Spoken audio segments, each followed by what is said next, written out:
Welcome back to Echoes of Ihsan. I'm so glad you're with us again as we dive into some really fascinating source material. Today we're looking at Sahih al-Bukhari, Book 92. Sahih Bukhari Hadith, Book 92, Holding Fast to the Qur'an and Sunnah. That's right, holding fast to the Qur'an and Sunnah.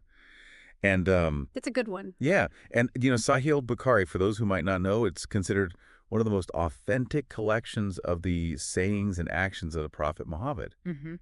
And these are known as hadiths. And it's like a guidebook, for Muslims, offering insights into how to live a life that's Yeah, pleasing to Allah. exactly. And, the concept of holding fast, that's what we're going to be diving into today. And it Right. basically just means like staying true to the Qur'an and the Sunnah. Right. The Qur'an is the holy book of Islam, and the Sunnah is the Prophet's example. Right. So how do we align our lives with these core teachings? Yeah, and it's fascinating how this book compiled centuries ago still holds so much relevance Exactly. for Muslims today. It's not just like a historical record, it's a living source of guidance. Absolutely, and it jumps right into the deep end, Yeah. emphasizing the importance of the Qur'an and Sunnah. Right from the beginning. Yeah, And- we see this in Hadith 374, Okay. narrated by Anas bin Malik.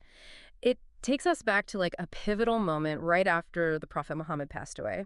His close companion, Umar, Mm-hmm. addressed the grieving community, and he reminded them that Allah had chosen the eternal reward of paradise for the Prophet over like this temporary worldly life. Yeah. And to kind of guide them through their grief and uncertainty, Umar stressed the importance of holding fast to the Quran.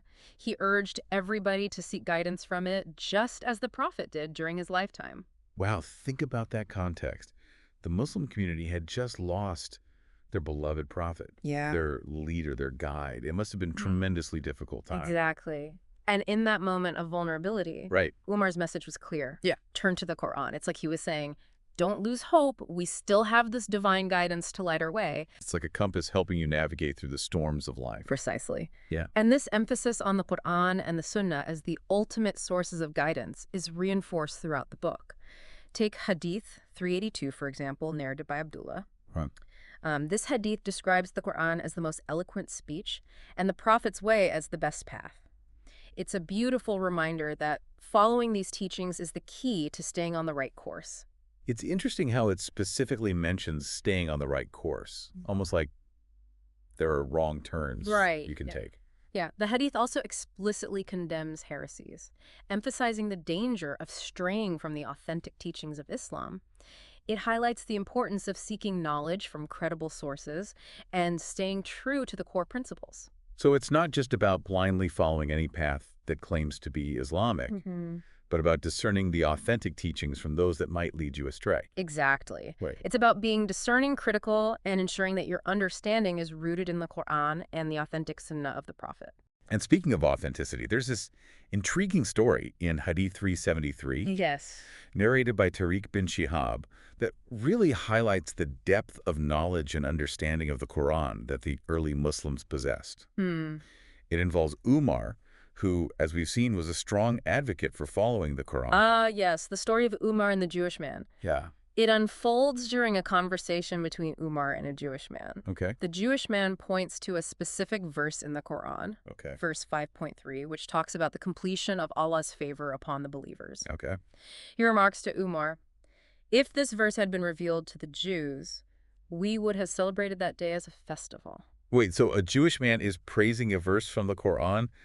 That's interesting in itself. It Yeah. shows a certain level of respect and acknowledgement of the Quran's message. It does, and Umar's response is even more remarkable. Right. He confidently states, I know exactly when and where this verse was revealed on the day of Arafat, a Friday. Wow. That's quite a statement. Yeah. He didn't hesitate. Didn't need to consult any books. It shows how deeply ingrained the Quran and its context were in their lives. It wasn't just words on a page. Right? It was a living, breathing part of their history and understanding. Absolutely. It highlights the profound connection the early Muslims had with the Quran. They didn't just memorize the verses, they understood the circumstances of their revelation, Right. the historical context, the lessons embedded within them. This makes me think about how we often approach religious texts today.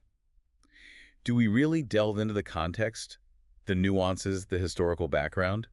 Or do we sometimes just skim the surface, taking things at face value? That's a really important point. Yeah. This hadith encourages us to go deeper, to truly engage with the text, and to understand its richness and depth. It's a reminder that there's always more to learn, more to uncover, more to appreciate. And this respect for the authenticity of the teachings is further reflected in Hadith 380, where Umar faces a dilemma regarding the wealth accumulated at the Kaaba, the holiest site in Islam. You're referring to the incident where some people suggested that Umar distribute the wealth of the Kaaba among the poor and needy. It was a suggestion with good intentions, aiming to alleviate poverty and support the less fortunate. It makes sense. After all, what better way to use wealth than to help those in need? So what did Umar do? Umar contemplated the suggestion seriously. Okay. He recognized the noble intention behind it, but he also felt a deep responsibility to ensure that any decision he made aligned with the principles of Islam and the precedents set by those who came before him. So he didn't just jump into action based on what seemed like a good idea at the time. Exactly. He paused to reflect, to consider the bigger picture. He thought back to the Prophet Muhammad and how he had handled the Kaaba's wealth. He also considered the actions of Abu Bakr, the first caliph after the Prophet's death, who had also chosen not to distribute the wealth. And ultimately, he decided to follow their precedent. Yes. Umar ultimately decided against distributing the wealth of the Kaaba, not because he disagreed with the concept of helping the poor, but because he felt it was crucial to maintain consistency with the established practice of the Prophet and Abu Bakr. It was a testament to his commitment to following their example and upholding the sanctity of the tradition. It's like he was saying, look, I understand the need, but we have to be careful not to deviate from the path that's been laid out for us. We have to consider the long-term implications of our actions and ensure they align with the principles we're upholding. Precisely.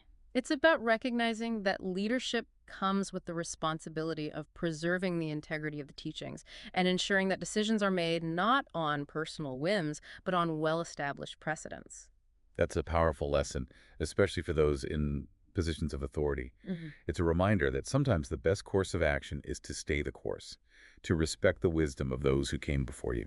And this idea of seeking guidance from both the Qur'an and the Sunnah is beautifully illustrated in Hadith 381, narrated by Hudayfa. This hadith uses a striking analogy to explain the importance of both the Qur'an and the Sunnah. Imagine honesty as a radiant light descending from heaven entering the hearts of believers. Okay, I can picture that. Honesty as this pure, radiant light. Now imagine the Qur'an and the Sunnah as two strong pillars supporting and protecting this light of honesty. Right. They reinforce and strengthen it, preventing it from fading or being extinguished. That's such a powerful visual. It makes the concept so much more accessible. It's like saying, yes, honesty is important, but it needs to be nurtured, protected, guided by the teachings of the Qur'an and the example of the Prophet. Exactly. The hadith emphasizes that believers shouldn't rely on one source alone. They should seek guidance and strength from both the Qur'an with its divine revelations and the Sunnah, which shows us how to apply those revelations in our daily lives. So it's not an either situation. It's about recognizing the complementary nature of these two sources. And drawing wisdom from both. And this brings us to another important theme that emerges in Sahih Bukhari, Book 92, the importance of approaching knowledge with the right attitude. Yes. There are several hadiths that touch upon this theme, cautioning against unnecessary questioning, excessive argumentation, and delving into matters that haven't been explicitly prohibited. It's about recognizing that there's a time and a place for questioning. And sometimes accepting teachings with faith and trust is more important than trying to dissect every single detail. It makes me think of the saying, sometimes it's better to be silent and be thought a fool than to open your mouth and remove all doubt.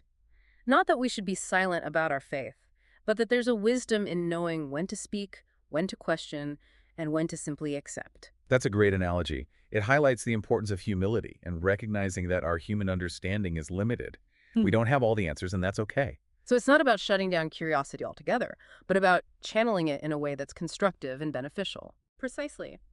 There's a difference between seeking knowledge for the sake of understanding and seeking knowledge for the sake of argument, or to challenge established teachings without a genuine desire to learn. And sometimes that excessive questioning can lead to more harm than good. It can create doubt, confusion, and division within the community. Right.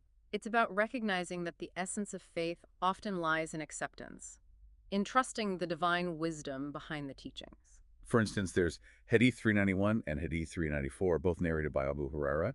They paint a very vivid picture of the Prophet becoming visibly upset when people bombarded him with too many questions.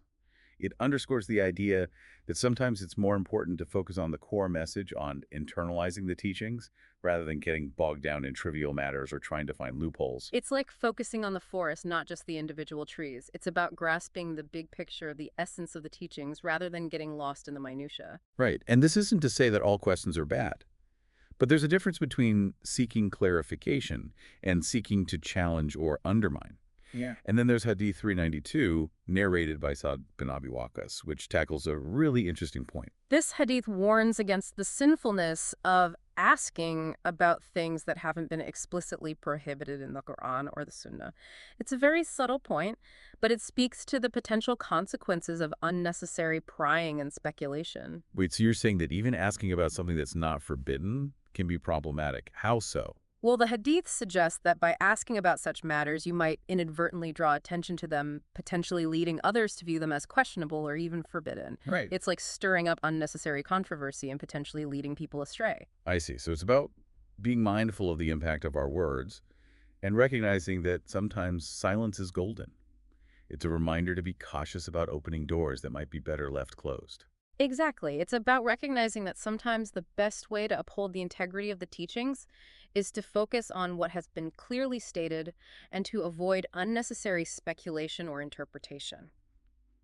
And this ties in perfectly with Hadith 398, narrated by Anas bin Malik, where he talks about a verse in the Quran that specifically forbids asking unnecessary questions. It's like Allah saying, I've given you the guidance you need. Focus on understanding and implementing it rather than getting sidetracked by things that might lead you away from the path. Exactly. It's a gentle nudge to focus on what has been revealed, to seek understanding of the established teachings, and to trust in the wisdom and completeness of the divine guidance. It's about recognizing that sometimes the best way to find answers is to deepen your understanding of what's already been given to you, rather than constantly seeking new avenues of inquiry. It's about finding peace in the guidance that's been provided. That's a beautiful way to put it. And speaking of guidance, Sahih Bukhari, Book 92 also highlights the importance of the Prophet Muhammad's example known as the Sunnah. As a source of guidance and inspiration, it emphasizes the significance of following his footsteps and aligning our actions with his teachings. This makes me wonder, what exactly does it mean to follow the Prophet's example? Is it about mimicking his every action, or is there a deeper understanding at play? That's a great question. And the book offers various insights into how to understand and apply the concept of following the Prophet's Sunnah. It's not about blind imitation, Right. but rather about understanding the principles behind his actions and embodying those principles in our own lives. So it's not just about what he did, but why he did it. It's about understanding the wisdom behind his actions and applying that wisdom to our own unique circumstances. Exactly. And one of the most beautiful illustrations of this concept is found in Hadith 385, narrated by Jabir bin Abdullah. It's a parable that compares following the Prophet to accepting an invitation to a grand banquet in a magnificent house. Imagine receiving this invitation knowing that within this house you'll find everything your heart desires, everything you could ever need. Wow, what an enticing invitation. Who wouldn't want to attend such a banquet? Well, the parable suggests that accepting this invitation is like choosing to follow the Prophet's example. It's a choice that leads to paradise, a state of eternal bliss and fulfillment. So those who refuse this invitation are essentially choosing to remain outside, Exactly. separated from this abundance and joy. The parable highlights that choosing to follow the Prophet's path is essentially choosing the path to paradise, a path that leads to spiritual nourishment, inner peace, and eternal happiness. It's a powerful reminder that our choices have consequences, and that following the right path is not just a matter of intellectual assent, but of actively embracing the teachings and living by them. Indeed. And this idea of actively embracing the teachings is further reinforced in Hadith 386, where Hudhaifa, a companion known for his piety and knowledge, advises a group of Quran reciters to stick to the straight path. Right. He emphasizes that it's the path to leadership both in this world and the next. That's interesting. He's linking following the straight path with leadership. Mm-hmm. It's suggesting that true leadership stems not from power or authority, but from embodying the values of Islam Exactly. and guiding others towards righteousness. It's about understanding that true influence comes from living a life that reflects the teachings of Islam, from being a beacon of light for others to follow. So it's not just about personal piety, but about inspiring and guiding others towards the right path. Precisely. And this sense of responsibility of guiding others towards safety and well-being is beautifully illustrated in Hadith 387. In this hadith, the Prophet uses a powerful analogy of a man warning his people about an approaching enemy army. Imagine this man seeing the danger approaching, desperately trying to alert his people to guide them towards safety. A sense of urgency and responsibility. Exactly. The hadith then compares this man to the Prophet himself, warning his followers about the dangers of straying from the path of righteousness. Those who heed his warnings, who follow his guidance, will find safety and salvation. And those who ignore his message, who choose to disregard his warnings, will face the consequences of their choices. Precisely. It's a stark reminder that neglecting the Prophet's message can lead to dire consequences both in this life and the next. It's about recognizing the urgency and importance of heeding his guidance for our own well-being. Wow, that's a powerful analogy. It really drives home the importance of paying attention, of taking the Prophet's message to heart. But I'm noticing a theme here. While these hadiths stress the importance of following the Qur'an and the Sunnah, there also seems to be a caution against blind imitation. There's an emphasis on seeking knowledge, on understanding, on critical thinking. You're absolutely right. Holding fast doesn't mean simply mimicking actions without understanding the reasoning behind them. It's about seeking knowledge, understanding the principles, and applying them in a way that aligns with the spirit of the teachings. It's about engaging your mind, your heart, your intellect, not just going through the motions. Exactly. And this idea is beautifully illustrated in Hadith 400, narrated by Ibn Masud. This hadith takes us back to a time when a group of Jews approached the Prophet with a challenging question. They asked him about the soul, a concept that has puzzled philosophers and theologians for centuries. It's a question that goes to the very heart of our existence. What does it mean to be human? What is this essence that animates us? Exactly. And the Prophet's response is both profound and humbling. Yeah. He says, "The spirit, its knowledge is with my Lord." It's an acknowledgement that there are limits to human understanding, Right. and that some knowledge rests solely with Allah. It's a reminder to approach knowledge with humility, recognizing that we may never fully comprehend certain mysteries, and that's okay. It's about recognizing the vastness of knowledge and acknowledging that our human intellect can only grasp so much. So it's not about shutting down inquiry altogether, but about recognizing the boundaries of human understanding and approaching knowledge with a sense of awe and respect for the unknown. Precisely. And this respect for knowledge is further emphasized in Hadith 410, narrated by Abdullah bin Amir.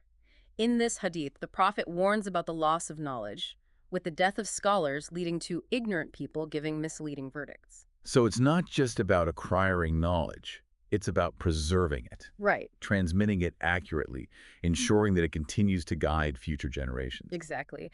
And this hadith highlights the importance of valuing scholarship, recognizing the role of those who dedicate their lives to studying and teaching the Islamic sciences. It's a reminder to seek knowledge from authentic sources, from those who have deeply immersed themselves in the teachings and can guide us towards a correct understanding. Precisely. It's about recognizing that knowledge is a precious treasure that needs to be protected, nurtured, and passed on to those who come after us. And this brings us to another crucial point. While respecting the scholars and seeking knowledge from authentic sources is essential, Sahih Bukhari, Book 92, also cautions against blind imitation. Yes. Hadith 421 is particularly powerful in this regard. It recounts a time when its Prophet noticed his followers copying the practices of previous nations, even though those practices had no basis in Islam. It makes me think about how easily we can be influenced by the cultures and traditions around us, sometimes adopting practices without really questioning their origins or their relevance to our faith. Exactly. And the Prophet's response in this hadith is a stark warning against such blind imitation. He emphasizes the need to critically evaluate practices to ensure that our actions stem from a genuine understanding of Islamic teachings, not just from cultural norms or habits. So it's about being conscious and intentional in our actions, Exactly. making sure they align with the spirit of the Qur'an and the Sunnah. Exactly. It's about staying true to the essence of Islam while also recognizing the importance of evolving and adapting to the challenges of our time. Wow, we've covered a lot of ground so far. We've explored the significance of the Qur'an and the Sunnah, the importance of following authentic teachings, the dangers of unnecessary disputes, the beauty of the Prophet's example, and the need for knowledge and critical thinking and holding fast. It's amazing how these themes intertwine to create a comprehensive framework for living a life guided by faith and reason. It's a testament to the richness and depth of the Islamic tradition. Right. It's not just about following rules. It's about understanding the principles behind those rules and applying them in a way that brings benefit to both individuals and the community as a whole. And before we delve further into Sahih al-Bukhari, Book 92 next time, Yeah. I'd love for our listeners to reflect on what we've discussed so far. Yeah. What stands out to you from our conversation? What resonates with you the most? Perhaps you can consider how these principles of holding fast, seeking knowledge, following the Prophet's example, and critically evaluating practices can be applied in your own life. What does holding fast look like in the context of your daily challenges, your personal struggles, your interactions with the world around you? It's definitely something to ponder. We'll continue our exploration next time. Picking up where we left off, let's delve a little deeper into how the Prophet Muhammad himself exemplified this idea of holding fast to the Qur'an and the Sunnah. You know, I'm always fascinated by how the Prophet actually lived these teachings. Yeah. It's one thing to read about principles, Yeah. but seeing them in action really brings them to life. Absolutely. And Sahih al-Bukhari provides these glimpses into the Prophet's life, offering valuable lessons on navigating the complexities of faith. Okay, so we talked about how the book cautions against blind imitation, urging critical thinking, right? Precisely. It emphasizes understanding the reasoning behind actions rather than simply copying them. And Hadith 401, narrated by Ibn Umar, provides a perfect example of this. The Prophet, at one point, began wearing a gold ring. Something seemingly simple, yet it sparked a trend among his followers, right? Yes. As you might expect, his companions, seeing their beloved Prophet wearing a gold ring, started doing the same. But then the Prophet stopped wearing it, declaring he wouldn't wear it again. I'm picturing the companions noticing the Prophet's bare finger and wondering what it all meant. Their reaction speaks volumes about their deep respect for him. They, too, discarded their rings, mirroring his actions. That's incredible. They didn't question or debate. Yeah. They trusted his judgment. That's true leadership in action. Leading by example, even when it involves changing an established practice. Exactly. It reinforces the idea that following the Sunnah isn't about mimicking every single action. It's about understanding the underlying principles. The Prophet demonstrated that even established practices can be revisited based on evolving wisdom. It's like saying, don't just blindly follow tradition. Question, understand, and adapt when necessary. And that's a powerful message for us today as well. We live in a rapidly changing world where blind adherence to tradition can sometimes be more harmful than beneficial. It's so true. So this hadith encourages us to engage critically with our traditions, ensuring they align with the core values of our faith. Now, there's another fascinating instance where the Prophet adapted a practice this time. It involves fasting. Okay. Hadith 402 talks about al-Wizal, a type of continuous fasting without breaking the fast at night. Fasting is a pillar of Islam, a practice observed during the month of Ramadan. But this al-Wizal sounds intense. It is. The Prophet's companions, inspired by his piety, tried to emulate his practice of fasting al-Wizal. They pushed themselves to their limits, striving for spiritual excellence. That's understandable. They revered the Prophet and sought to follow his example in every way possible. But I'm guessing this level of fasting wasn't easy for everyone. You're right. The Prophet, observing their struggle, explained that he wasn't like them. He said that he received sustenance from Allah during the night, enabling him to endure this prolonged fast. So he had divine support. Yeah. That his companions didn't. That must have been a humbling realization for them. It was. But even with this explanation, some companions persisted, determined to match the Prophet's level of devotion. So how did the Prophet handle this situation? Did he simply tell them to stop? Forbid them from following his practice? Not at all. Instead, he joined them in fasting al-Wisal for 2 days or nights, demonstrating incredible empathy and a gentle approach to guiding them. He didn't just issue a decree from a position of authority. He connected with them on a personal level, sharing their struggle. Exactly. It highlights the Prophet's compassion and understanding of human nature.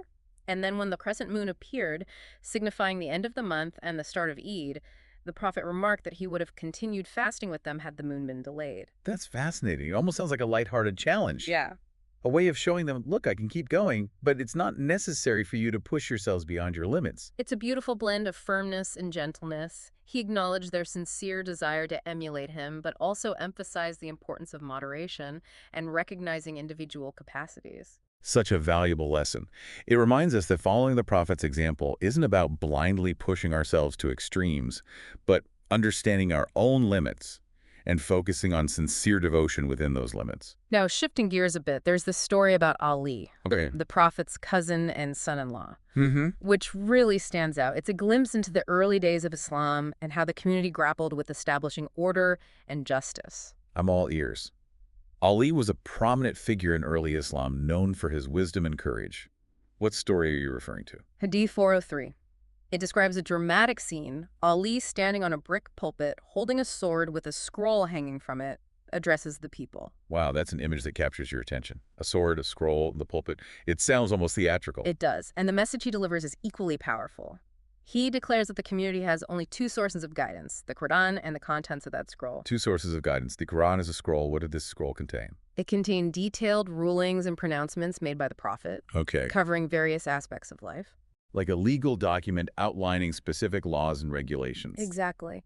It included details about blood money for certain camels, the declaration of Medina as a sanctuary, and the condemnation of anyone who commits sins or innovates heresies within it. Hold on.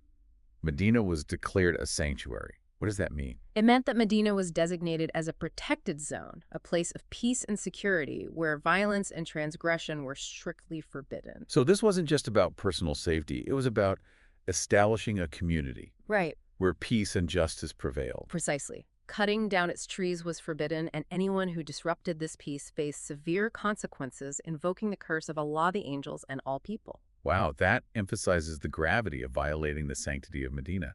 It shows how seriously they took the responsibility of maintaining peace and order within the community. And it wasn't just about physical harm. The scroll also condemned those who harbor or support individuals who disrupt this peace. It's a comprehensive approach to safeguarding the well-being of the community. So this scroll, alongside the Quran, served as a legal and moral compass for the early Muslim community. Absolutely.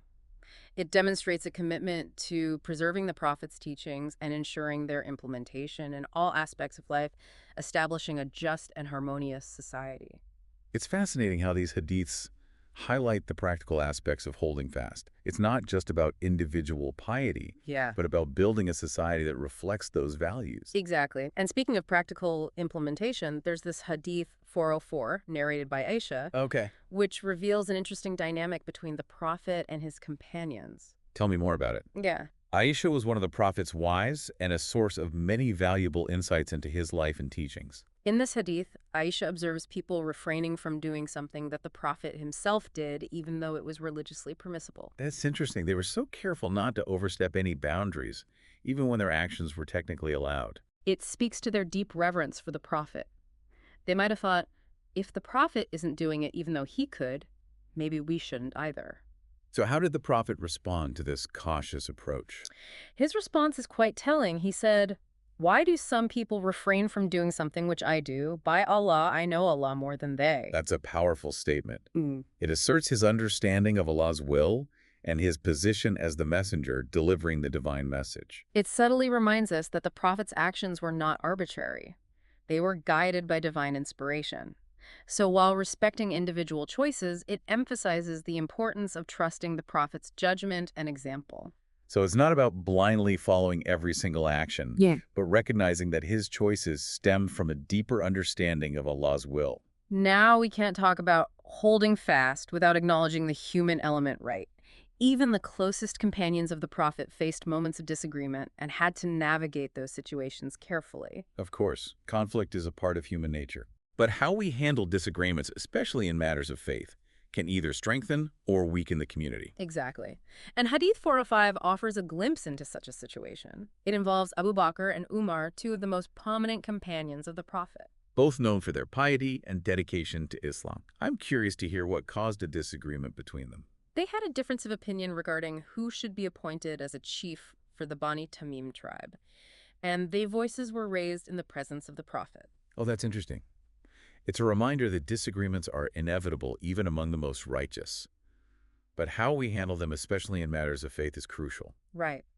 Their raised voices led to the revelation of verses 49.2 to 3, which emphasized the importance of maintaining respect in the Prophet's presence and not raising one's voice above his. So it's about recognizing that even in the heat of disagreement, Yeah.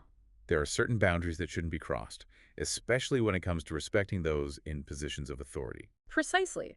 It's not about suppressing differing opinions, but expressing them with decorum, humility, and prioritizing unity and respect. That's a lesson for all times, really.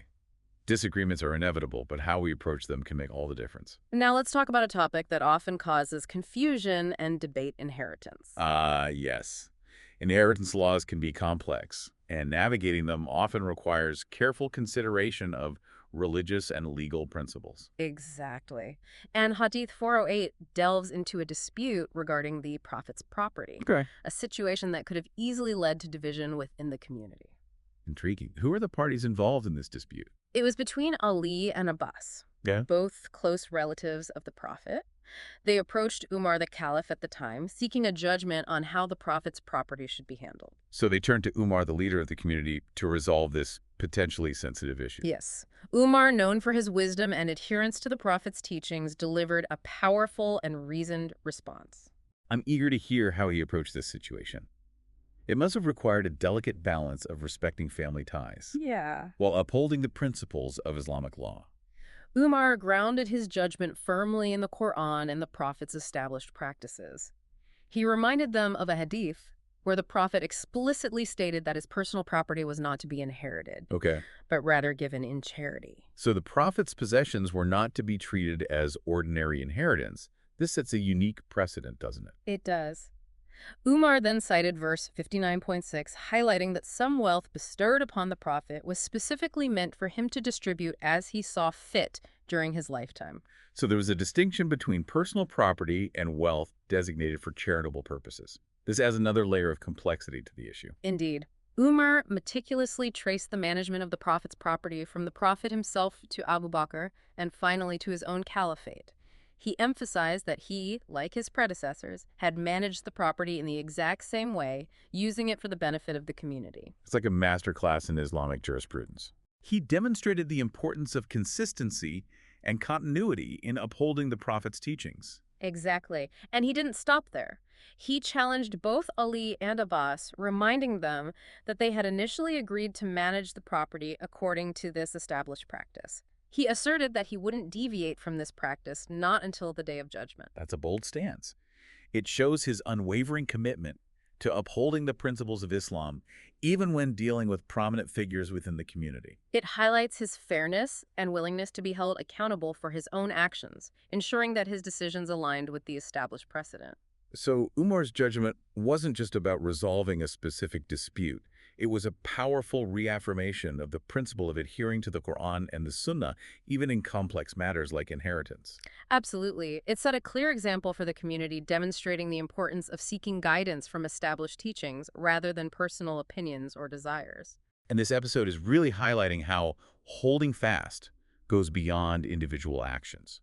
There's a sense of collective responsibility of the community as a whole upholding these teachings. You're absolutely right. Several hadiths in Book 92 underscore this collective responsibility.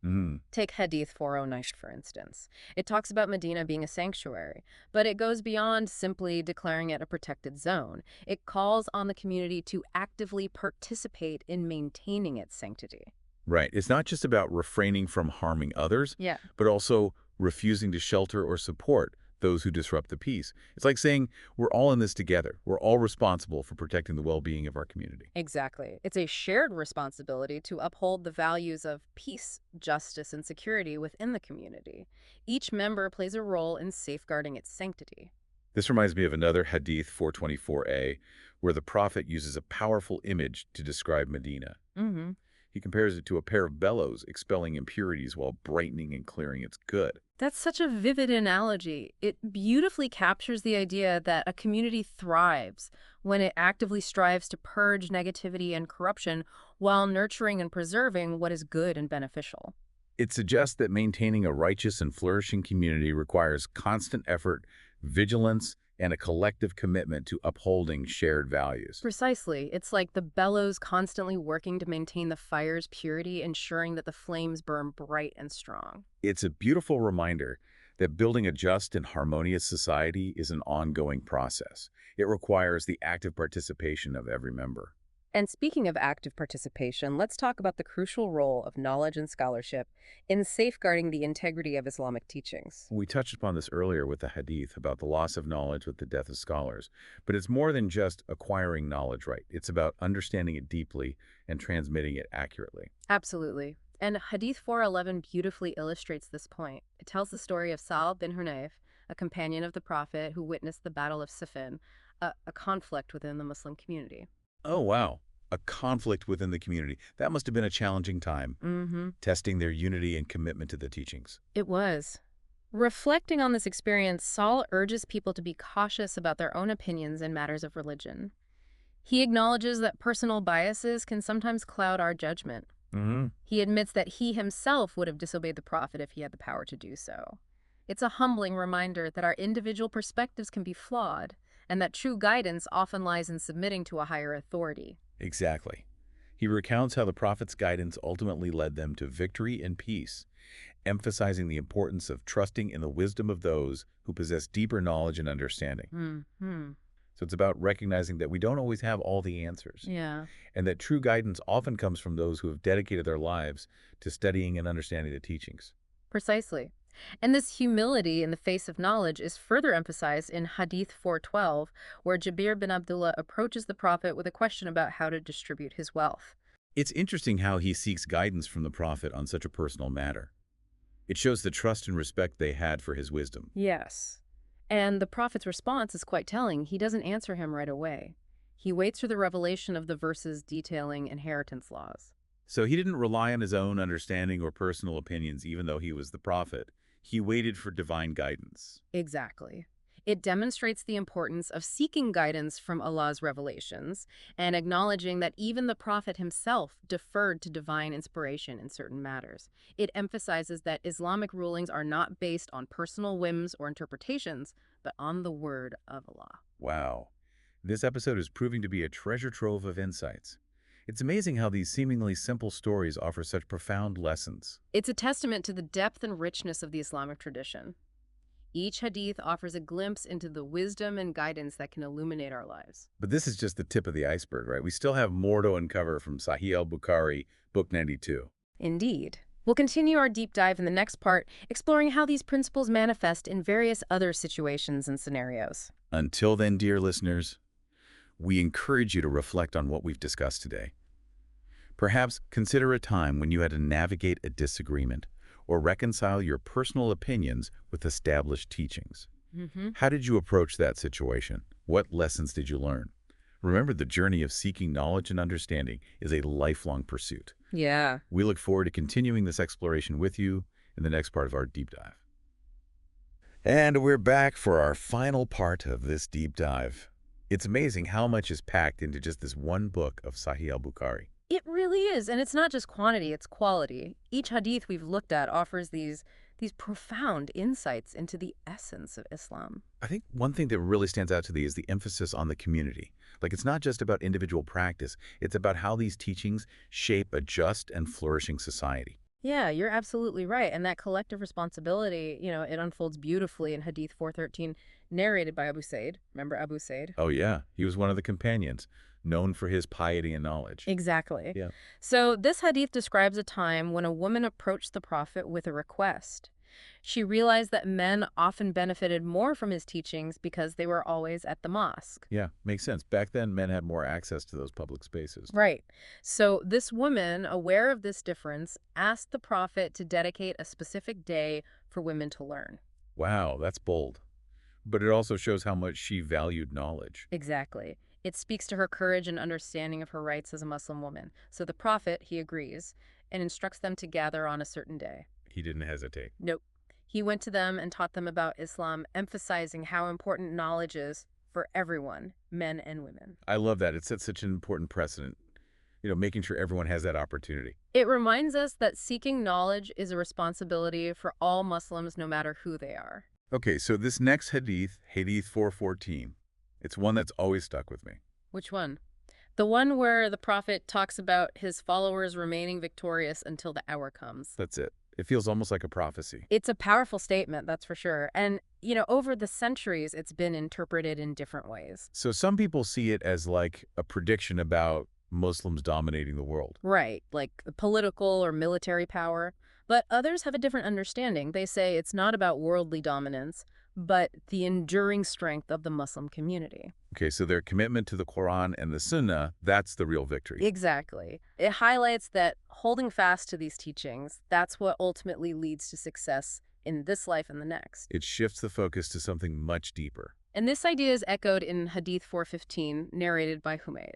Muawiyah ibn Abi Sufyan, he gives this sermon where he quotes the Prophet saying, if Allah wants to do good to somebody, he gives him understanding of the Qur'an and the Sunnah. So it's a gift. It's not something you can just achieve on your own. Precisely. And that understanding is essential for the whole community to flourish. I see. He's saying that if people understand the teachings, the community will be guided in the right way. Exactly. He actually goes on to quote the Prophet again, saying, the state of this nation will remain good until the hour comes. So as long as they follow the teachings, they'll prosper. Now, Hadith 416, this one talks about divine warnings and punishments, right? Yes. It mentions some specific verses from the Qur'an where Allah warns of torment, confusion, and strife. And what's really interesting is how the Prophet reacts. He asks for protection from some of the punishments, but not all of them. Why is that? Right. He seeks refuge from torment, but he says confusion and strife are easier to handle. And scholars have debated what this means, but some suggest he saw internal conflict as more dangerous than external threats. That makes sense. When a community is divided, it weakens it from the inside. Exactly. And that highlights how crucial it is for Muslims to be united, to understand each other. So that's another aspect of holding fast. Right. Working towards harmony within the community. Absolutely. Now, there are a few hadiths in this book that provide really practical guidance, like how to apply the teachings in everyday situations. Oh, like Hadith 417. That's the one where a man comes to the Prophet worried that his child isn't his because the child is black. That's the one. It's a sensitive topic, but the Prophet handles it with such wisdom. He uses an analogy of a man with camels. Some are red, some are gray, and he asks how the gray ones came to be. Right. And the man says it's from their lineage. And that's how the Prophet explains the child's color, too, inheritance. It's brilliant because he avoids embarrassing the man. Yeah, he finds a way to teach without causing more problems. It's a good reminder for all of us. And then there's Hadith 418 about fulfilling vows to Allah. I remember that one. A woman asks if she should perform Hajj for her mother, who had made a vow but passed away. And the Prophet emphasizes how important it is to keep those promises to Allah even after death. He compares it to paying off a debt. Powerful imagery. You can't just escape your obligations. It teaches us to take our vows seriously, and also that we can honor our loved ones by fulfilling their commitments to Allah. And Hadith 419, that one really hits home. It's about not envying others. The Prophet says, don't wish to be like anyone except in two cases. A person who uses their wealth for good, and a person who uses their knowledge of Islam to teach and guide others. So those are the real things to admire, not someone's possessions or status. It encourages us to focus on building those inner qualities, using what we have to benefit others. A good reality check for all of us. And Hadith 420, this one delves into a more legal aspect. Umar is trying to figure out the ruling about blood money when a woman miscarries after being harmed. So it's about justice, right? Making sure the right compensation is given. Exactly. And Umar, he wants to be absolutely certain about the ruling, so he asks if anyone heard the Prophet address this. Al-Mughira ibn Shuba, he says he remembers the Prophet giving a specific ruling, but Umar wants a witness to confirm it. So he's not taking any chances. He wants to make sure it's based on the Prophet's teachings. Exactly. So they find another witness who confirms the ruling. Wow. So it's not just about knowing the answer. It's about making sure it comes from the right source. And that's a key part of Islamic jurisprudence, relying on evidence and credible witnesses. I'm seeing a pattern here. It's like this book is really emphasizing the importance of knowledge, but also being very careful about where that knowledge comes from. You're picking up on something really important, and Hadith 451 really drives this point home. Umar is asking about a specific instruction, but he doesn't just take anyone's word for it. So even though he's the caliph, he wants proof. Absolutely. So they have to gather witnesses to confirm that the practice came from the Prophet. And what's amazing is that Umar admits he didn't know about it. It shows humility, that even leaders can be wrong or have gaps in their knowledge. Exactly. It's a good reminder for all of us to stay open to learning, Never think we have it all figured out. Okay, so last hadith, 452. This one tells about Abu Huraira, why he narrated so many hadiths. Yeah. People would ask him about it, and he explained that he was poor, so while others were busy with their work, he was able to dedicate himself to learning from the Prophet. He saw it as a precious opportunity. He would actually spread out his garment to sit on during the Prophet's talks and then wrap himself in it after so he wouldn't forget anything. He really went above and beyond to preserve those teachings. And it reminds us how much effort went into making sure we have access to this knowledge today. You know, all those who came before us who dedicated their lives to sharing and protecting it. It's a beautiful reminder to be grateful, to approach these teachings with respect. Absolutely. Well, that brings us to the end of our deep dive into Sahih al-Bukhari, Book 92. I don't know about you, but I feel like I've gained a whole new understanding of what it means to hold fast. Me too. It's been a real privilege to explore this with you. And I hope our listeners have found it valuable too. It's a reminder that these teachings, they're not just ancient words on a page, they're a living guide, full of wisdom for our lives today. And as we wrap up, I want to leave everyone with this thought. How can you hold fast in your own way? How can you apply these principles to the challenges you face? And keep in mind, it's not just about rules. It's about living a life that's grounded in faith, reason, and a sincere desire to follow Allah's will. So until next time, dear listeners, keep exploring, keep learning, and keep holding fast to the truth.